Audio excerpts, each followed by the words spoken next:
Is Tubi the best free streaming platform in the US? So I think Tubi, and I really feel awkward, telling anyone that like this is the best or this is the worst. In general terms, yes, Tubi is for independent filmmakers right now anyway. The last couple of years, in general terms, it is the best platform to make some money off independent films, especially smaller independent films. Like absolutely, the AVOD market has just totally exploded. Like Tubi is awesome. I mean, YouTube's coming up in it. We can talk about that a little later. What's the other one? Freevee is starting to do really well for some people. But Tubi, it's just. It's created its own little ecosystem. They call them Tubi movies now, whether it's a Tubi original or not. And there are Facebook groups that are dedicated to it, and there's a few of them that have 500,000 people or 1 million people, and these posts get interaction like I have never seen like a horror group I've seen them with that many people, but I've never seen that kind of interaction. Like it is insane. I like Tubi right now for the past 3, maybe 4 years has been, at least for me, has been my top earning platform by a good margin, by at least 25%. Prior to that, it was Amazon.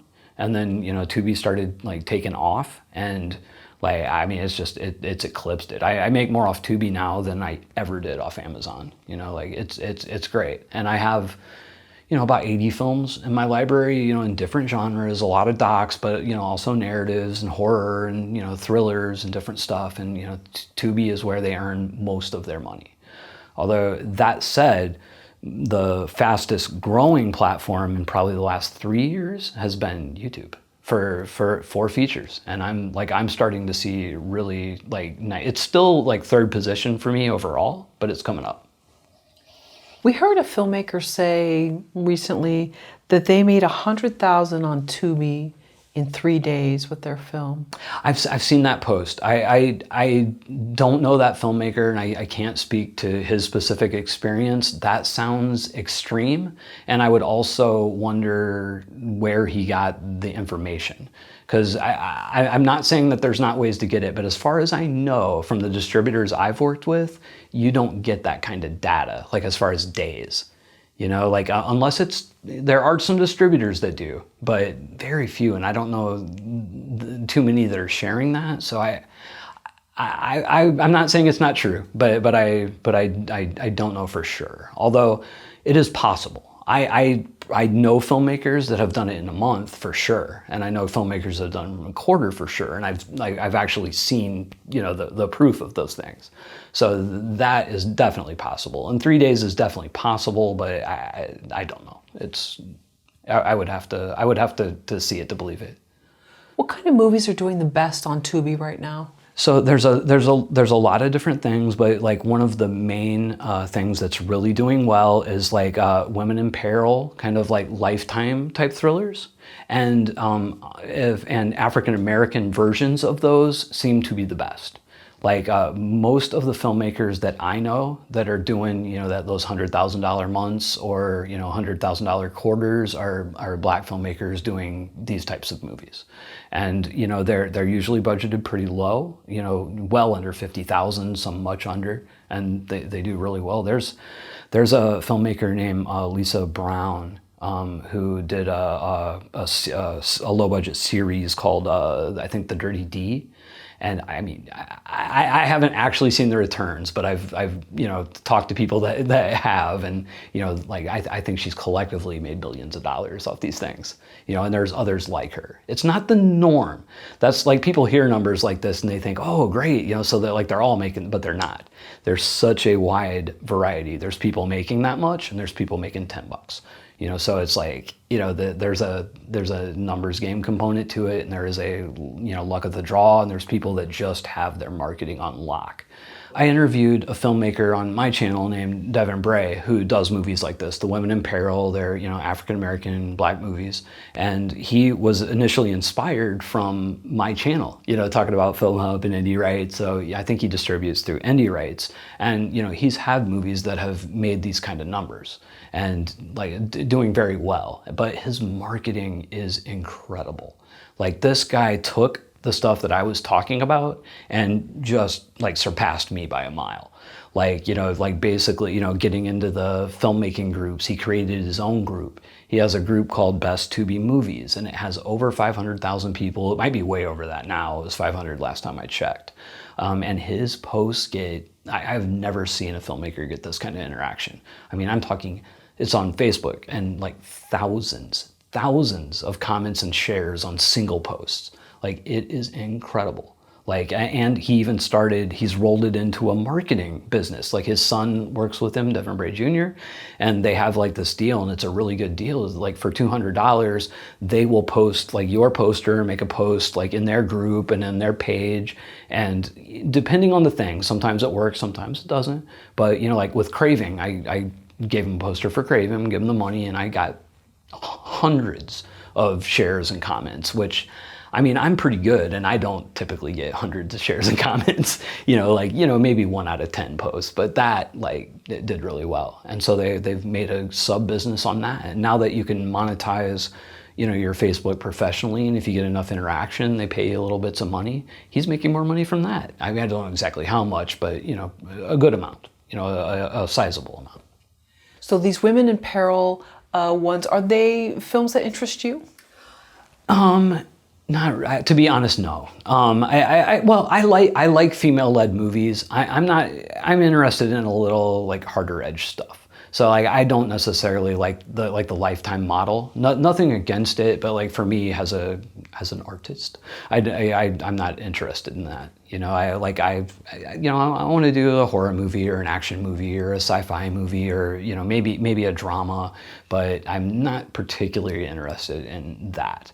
If I had something that fit that model, I would do it. I wouldn't do it probably Black-led, because I would feel that would be disingenuous, because I think the other thing for the Black filmmakers that are being really successful with this, I think the common thread on them is the authenticity. Sure. And because they are making movies, about their community or in an underserved market, and they eat it up. So I think that's great. I don't think it would work for me, but as a Caucasian filmmaker or whatever your background is, what is that for you? What is that market for you?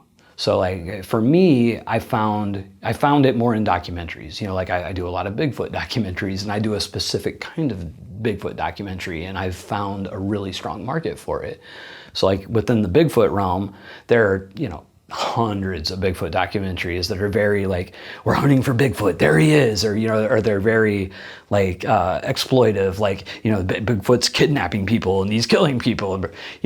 I do these very kind of generalized introduction to Bigfoot. This is why people like him. I'm more interested in the people, and so that's my take on that. And I found it's an underserved market, and I've been very successful with it. I haven't done it I haven't found it myself in horror, but there's got to be a genre mashup or something for an underserved market that's going to do well. I've watched some of those Women in Peril, and they're actually good, and then they suggest more, so now you've got them playing, and I didn't think I would like them, and I actually found them interesting. So. Yeah, I'd like to watch them. Don't get me wrong. Yeah. When I say I don't have interest in making them, but I it's a very entertaining, and a lot of them, because a lot of the filmmakers, and I don't mean this disparagingly, but they're new, they're a little green. So they have this raw energy to it. That's just, it's like Quentin Tarantino when he made Reservoir Dogs. There's a raw energy to that's missing from almost everything else he did. But it's cool, and I really like, they're a little rough around the edges, some of them, but yeah. it also adds to the authenticity. Yeah. Because you really feel you're watching this. This is slice of life. So I think it's awesome. And I'm really, really happy that, such an underserved market has like found its voice, and I get, I don't want to sound like soapbox preaching about it, but I get really like bent out of shape when I hear, like white filmmakers like, well, black filmmakers are making all the money right now and that's not fair. And I'm like, you just have to find like your thing, and it's different for us now. And we have been oversaturated for 100 years. So let's figure out what is our, where is that underserved market for us? And they do exist. You just got to look a little harder for it. Are you worried that the success that filmmakers are having with Tubi currently may go away? Yes, and it will. Like the one constant in the film business and distribution is whatever is earning the most money now is not going to be in a certain period of time. How long will Tubi last? I have no idea, and I think it's possible that it has already peaked. Like when I look at overall numbers, like I've seen numbers from distributors. We're talking, they distribute 2,000 plus movies, and 10 years ago, 5 years ago, there were maybe a dozen or up to 20 movies that were like these doing on Tubi and doing six figures. It's maybe up to 25. That might be high, something like that. Today, I think you would probably find less than half a dozen. In this particular sample size. Doesn't mean there's not others, and there might be bigger samples out there, but like I kind of feel like the bubble probably already have passed the peak. It's definitely hasn't gone away yet. I don't see it going away anytime soon, but you never know. Look what happened to Amazon. They, especially for documentaries, they straight up took them away. Like you couldn't submit documentaries to Amazon for a couple of years. They brought it back, but there was a couple of years you couldn't.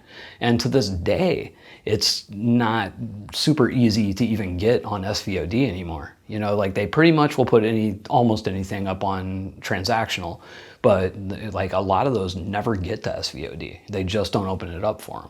So that's changed. And, 5 years ago, Amazon was paying, 18 cents an hour or whatever it was. And, now for most people, we're making 1 cent an hour. It's not the base. You can make up to 12, but most of us don't make that. We're doing a penny an hour, for streaming on SVOD there. So, again, has the market grows as it becomes more saturated, as movies become easier to make, as AI starts coming into it more, and the barrier to entry lowers, the overall value of movies lower, they make a little less. So yeah, the future is always unknown, but at least in filmmaking, always something else has come along, at least up till now. Everybody said, when VHS came out, it's going to kill theatrical. And then, when DVD came out, it's going to kill independent film. And then when streaming came, it's going to kill independent film. And in my opinion, independent film's golden age has been in the earlier years of streaming. We might be a little past that now, but it was golden for, between 2015 and, maybe 21.